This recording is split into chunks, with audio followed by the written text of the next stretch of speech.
Andai kita terlelap sekejap dalam waktu maghrib, adakah batal wuduk? Nak solat isya pula, kena perlu ambil wuduk lain ke guana? Dia ni tunggu nak sembahyang isya, terlelap, batal tak wuduk? Jawabnya batal.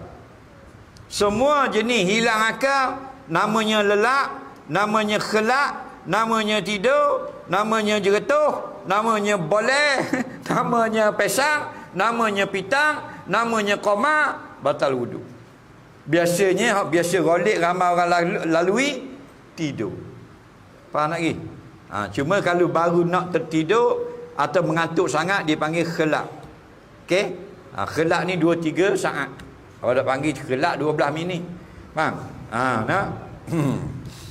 Batal wuduk. Siapa kata? Nabi kata. Nabi kata guana, al-ainani wika usahi. Mata yang tidak lena, mata yang tidak tidur, mata yang tidak khelak, dia sedar keluar angin atau tidak daripada duburnya.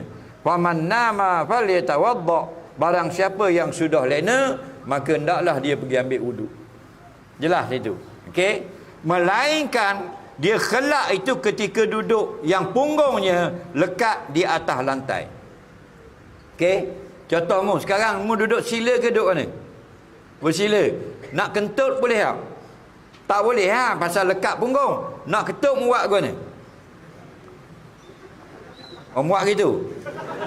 Tadi 2 kali mu buat gitu tak? Tak nah. Jadi kalau tidur punggung lekat di atas lantai macam duduk sila ni, tertidur.